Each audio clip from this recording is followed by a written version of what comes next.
Ya, jadi di sini kita punya dua garis paralel, segmen garis AB dan segmen garis CD. Nah, panah ini menandakan bahwa mereka adalah paralel. Oke, lalu kita punya garis transversal di sini yang menghubungkan mereka. Jadi kita punya transversal BC dan transversal AD di sebelah sini. Dan apa yang kita ketahui dari diagram ini bahwa jarak AE, tanda pagar ini, kecil ini menandakan bahwa segmen garis AE itu sama dengan segmen garis ED. Atau dengan kata lain, titik E merupakan titik garis AD. Titik tengah dari garis AD. Oke, apa yang ingin saya pikirkan di video ini adalah titik E, bahwa titik E juga merupakan titik tengah dari garis BC. Jadi disinilah pertanyaannya.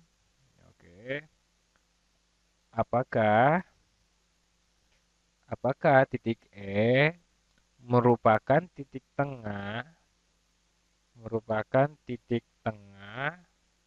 dari segmen garis BC? Ya, jadi dapat Anda bayangkan berdasarkan banyak video yang sudah kita lihat belakangan ini, mungkin ini ada hubungannya dengan segitiga-segitiga kongruen. Jadi mari kita lihat apakah kita dapat mengatur sebuah hubungan kongruensi antara dua segitiga yang jelas di diagram ini. Segitiga ini di sebelah sini dan sebelah sini juga ada, dan segitiga ini mengarah ke atas dan yang ini mengarah ke bawah. Jadi ada banyak hal yang kita ketahui tentang sudut vertikal dan sudut-sudut transversal. Yang paling jelas adalah kita mempunyai garis vertikal ini. Dan kita tahu bahwa sudut AEB adalah kongruen atau besarnya akan sama dengan sudut CED.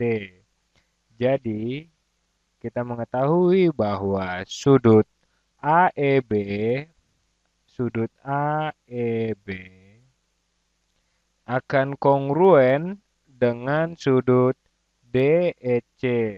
Itu sudut AEB akan kongruen dengan DEC. Kongruen dengan sudut DEC. Ini berarti mereka mempunyai besar yang sama persis. Dan kita tahu itu karena mereka adalah sudut-sudut vertikal. Karena mereka adalah sudut-sudut vertikal. Oke, kita juga mengetahui bahwa garis AB dan CD adalah garis paralel. Jadi, garis ini di sini adalah garis transversal. Jadi, kita tahu, oke, sebagai contoh sebenarnya ada beberapa cara untuk menyelesaikan soal ini.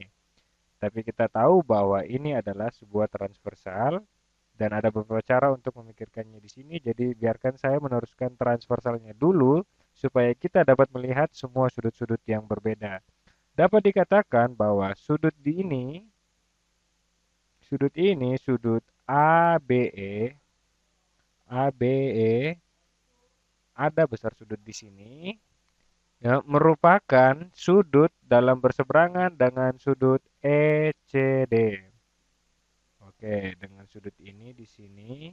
Dan bila hal ini tidak begitu jelas bagi Anda, atau Anda tidak memikirkan sampai ke sana, dapat dikatakan bahwa sudut koresponden dari sudut ini di sini adalah sudut ini di atas ini. Oke, dan jika Anda memanjangkan garis ini sedikit lagi, nah sudut-sudut ini adalah sudut-sudut vertikal. Jadi sehingga sudut AEB, ABE, ABE biar saya perjelas akan kongruen dengan sudut DABE akan kongruen dengan DCE. Oke, akan kongruen dengan DCE. Oke, karena mereka adalah sudut-sudut dalam berseberangan. Sudut-sudut dalam yang berseberangan. Oke, sudut-sudut dalam yang berseberangan.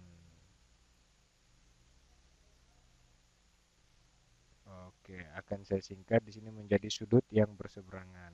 Dan lalu ada hubungan yang menarik di sini. Kita mempunyai sebuah sudut yang kongruen dengan yang sudut satu sudut dan sudut lain dengan sudut yang lain dan sisi yang lain dengan sisi yang lain di sini. Jadi pink, hijau, sisi sisi pink, sisi hijau. Jadi kita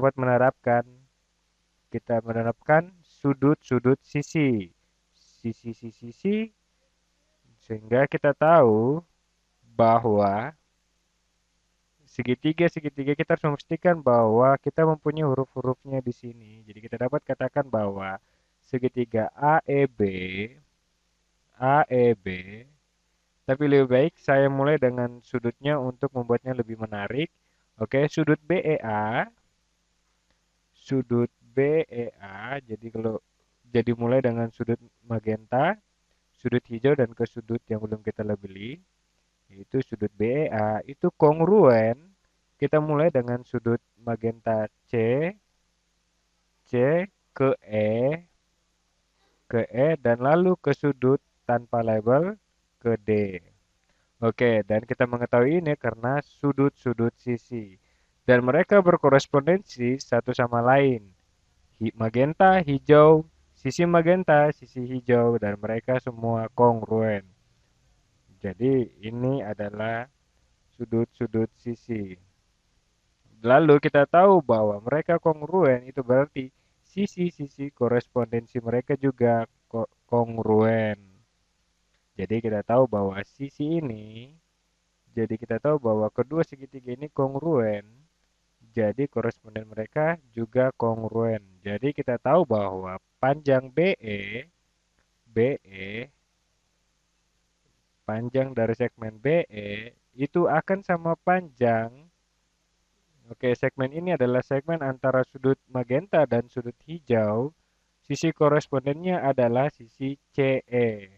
Antara sudut magenta dan sudut hijau sama panjang dengan CE. Nah, dan hal ini datang dari pernyataan-pernyataan sebelumnya. Kita beri nomor. Nah, ini datang dari pernyataan ketiga. Jadi, kita telah membuktikan bahwa E adalah titik tengah dari BC yang muncul dari fakta bahwa BE adalah sama dengan CE. Jadi saya dapat menandakan dengan tanda satu pagar.